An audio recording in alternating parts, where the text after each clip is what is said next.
सहमत होंगे इस बात से। क्या सेंसस के बिना, सेंसस के मतलब जनगणना के बिना डिजिटलाइजेशन काम करेगा? क्या पॉवर्टी इरेडिकेशन यानी गरीबी हटाने के कार्यक्रम में हमारा जो चल रहा है वो डिजिटल इंडिया कारगर है? अर्थात whether poverty eradication has curbed by digitalization? क्या नशा कम हुआ है डिजिटलाइजेशन से? क्या हम चौथी अर्थव्यवस्था होते हुए भी क्या हमारी पर कैपिटा इनकम बढ़ी हुई है?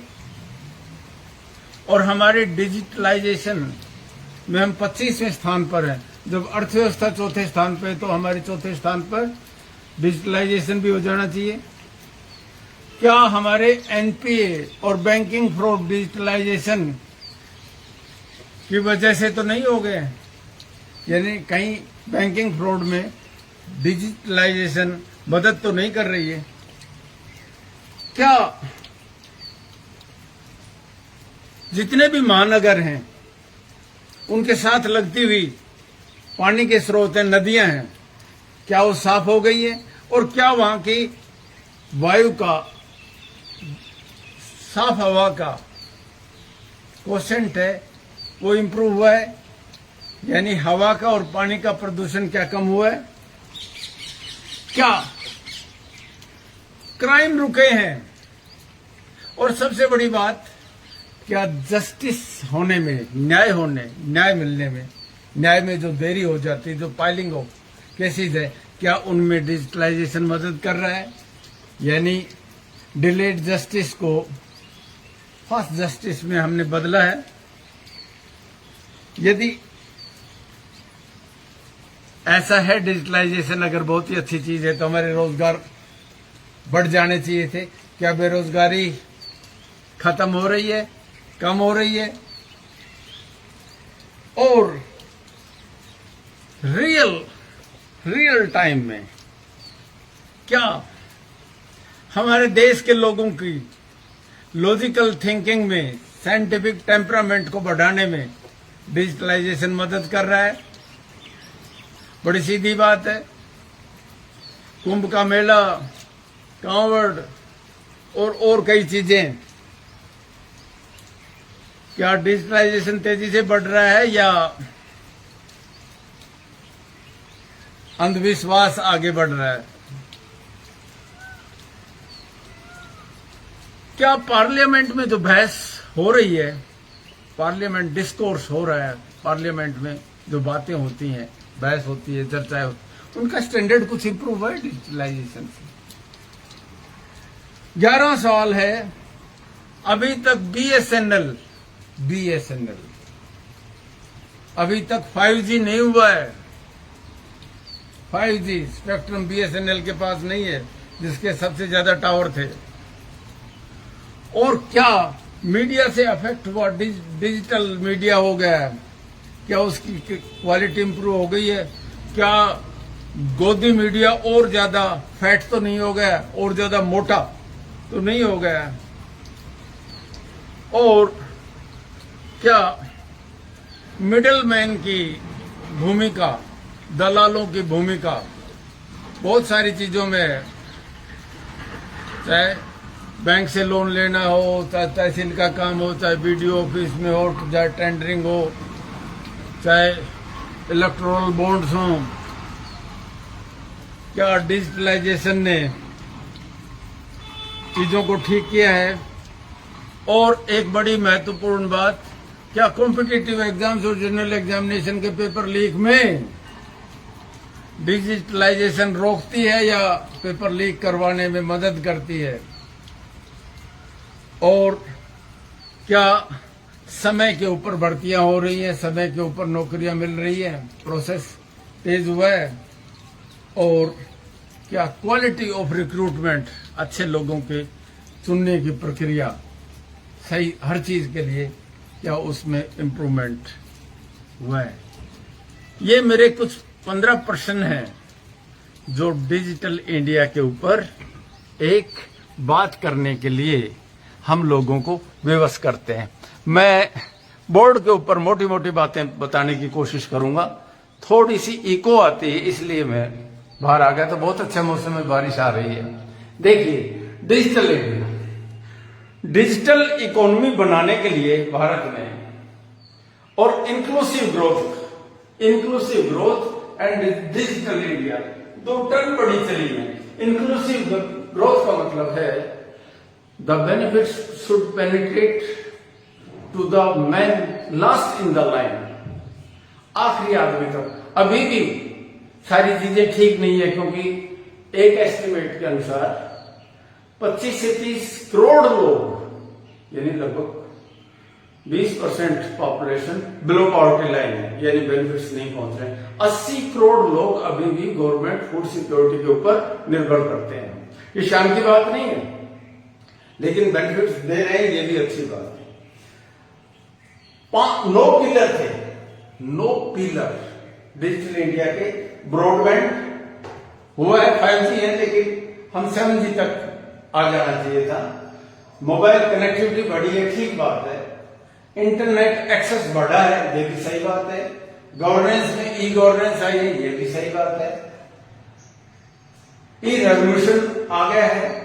सूचना का अधिकार RTI में भी बड़ा परिवर्तन आया है, ये बहुत इंपॉर्टेंट एक्ट है। इलेक्ट्रॉनिक्स मैन्युफैक्चरिंग जो बिल्कुल जीरो होता था, अब बहुत सारे हम इलेक्ट्रॉनिक्स अब हिंदुस्तान में बनाने लगे हैं। जॉब्स भी IT में, इंफॉर्मेशन टेक्नोलॉजी में आई है। सॉफ्टवेयर में हिंदुस्तान का बड़ा नाम है।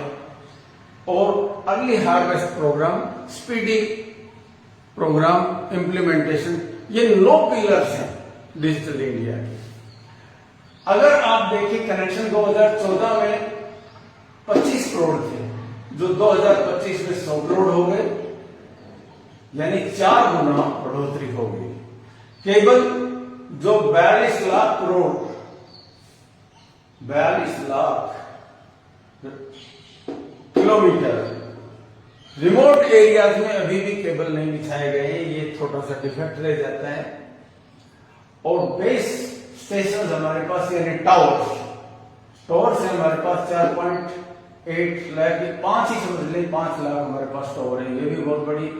और रियल टाइम कैश ट्रांसफर, जो बैंक का कैश ट्रांसफर है, वो भी 50% तक कम हो गया है। विशेष तौर से आप UPI का जिक्र कर सकते हैं आप लोग। और बड़े काम हुए, इसमें कोई दो राय नहीं कि काम बहुत बड़े बड़े हुए हैं, बहुत ही बड़े बड़े हुए हैं, जिनको सोचा नहीं जा सकता। लेकिन बहुत कुछ करने की जरूरत है, बहुत कुछ करने की जरूरत है।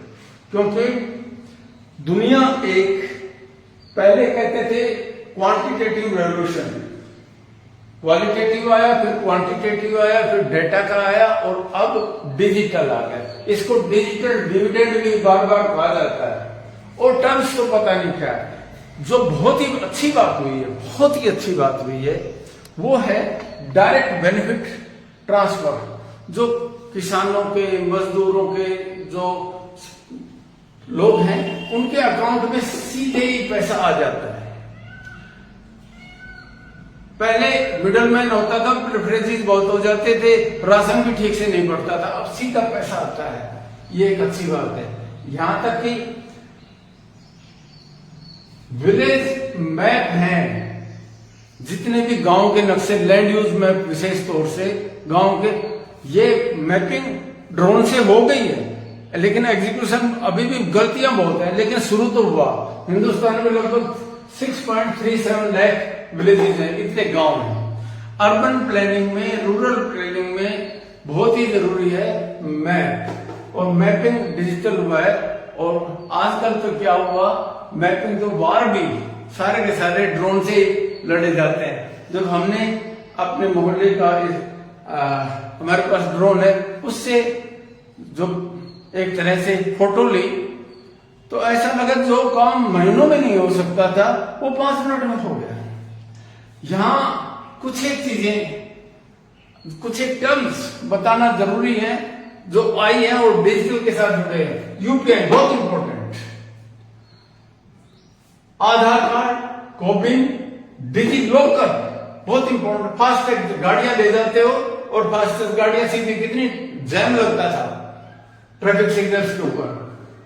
पीएम वाणी, Bharat Net, e governance, one nation one subscription, ये बहुत इंपॉर्टेंट और फ्लैगशिप प्रोग्राम है। ये बहुत बड़ी चीजें हैं, बहुत सारे देशों में अभी तक इस तरह की नहीं है। जहां पे जाते हो आप टैक्सी बुक कर लेते हो, ई टिकटिंग है, टिकट आप बुक कर लेते हो, एटीएम से पैसे निकाल लेते हो, वैसे भी भेज देते हो आरटीजीएस से। कितनी बड़ी सुविधाएं आ गई हैं। लेकिन दूसरा पक्ष अगर आप देखेंगे, अभी तक हमारे पास स्पीड 5G है, ब्रॉडबैंड और वाईफाई है। 5G को और आगे हमको बढ़ाना है। और एक बड़ी जो कमी रह गई है वो है रूरल अर्बन डिवाइड, डायकोटोमी। हमेशा ही गांव में 37% ही अभी पेनिट्रेशन है, जबकि अर्बन में 67% है। हम कहां हमारे कमजोर बिंदु हैं उनको भी हम बता देते हैं। आर्टिफिशियल इंटेलिजेंस में हम वर्ल्ड स्टैंडर्ड पे नहीं है। सेमीकंडक्टर हम बना, मैन्युफैक्चरिंग, ये बहुत इंपॉर्टेंट है। सेमीकंडक्टर मैन्युफैक्चरिंग में हम पैसे लगाने की कोशिश कर रहे हैं, लेकिन एज नहीं ले रखा, प्रॉपर रिसर्च नहीं है। क्लाउड कंप्यूटिंग, रोबोटिक्स और ब्लॉकचेन, यहां पर बहुत कुछ काम करने की जरूरत है। जहां कमियां हैं उनको भी मैं बता देता हूं। साइबर सिक्योरिटी और डाटा लीक हो जाता है, बहुत सारा वो पैसा भी निकल जाता है। इंफ्रास्ट्रक्चर की भी और ज्यादा ऑप्टिकल फाइबर्स का विशेष तौर से और बिछाने की जरूरत है। और डाटा का कचरा जिसको कहेंगे, और वैसे भी हार्ड एंड सॉफ्ट दोनों, ये कचरा का डिस्पोजल है, ये भी हमको बहुत कुछ करने की जरूरत है। क्योंकि हिंदुस्तान बिल्कुल जमीन से उठाया है, तो बहुत कुछ काम करने की जरूरत है। और गवर्नमेंट पॉलिसी का बड़ा योगदान होता है इन सब चीजों को करने में, क्योंकि हाई इन्वेस्टमेंट एरिया है ये। अब दुनिया में ताकतवर वही है जो डिजिटली ताकतवर है।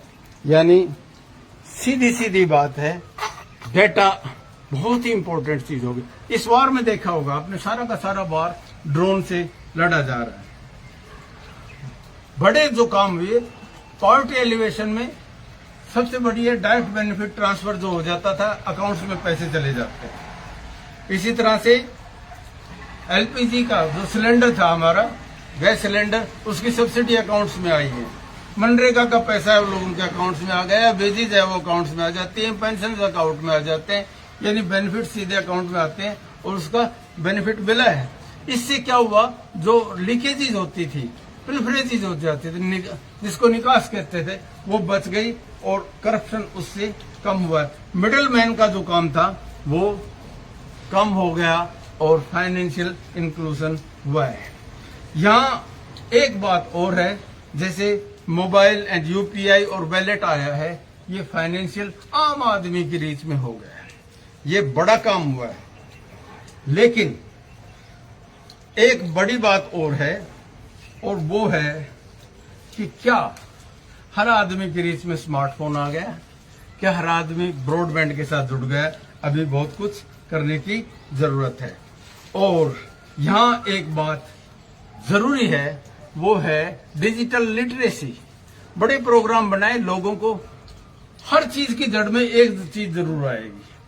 अगर एजुकेशन को ठीक नहीं सुधारेंगे, ठीक से नहीं सुधारेंगे, तो समस्याएं आएंगी। डिजिटल लिटरेसी की बहुत ज्यादा जरूरत है।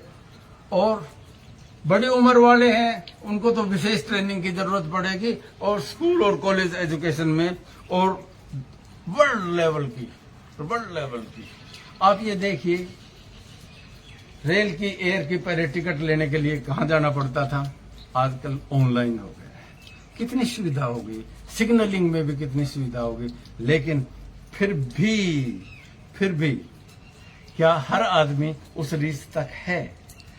डिजिटल लिटरेसी बहुत जरूरी है। दूसरी, इसमें जो बड़ी बात है वो ये है कि क्या हिंदुस्तान के आम आदमी की रीच नेट तक और इंस्ट्रूमेंट्स तक और टूल्स तक है। और क्या इतना इंफ्रास्ट्रक्चर हमने डेवलप कर दिया है, क्योंकि इंफ्रास्ट्रक्चर के लिए हमको पैसे की जरूरत है। हमारे बराबर में चाइना है जहां 90% पेनिट्रेशन है, हम 60% तक ही पहुंचे हैं। और बहुत सारे ऐसे उनके संघाई है, जैसे बीजिंग है, वहां 96% तक पेनिट्रेशन हो गई है।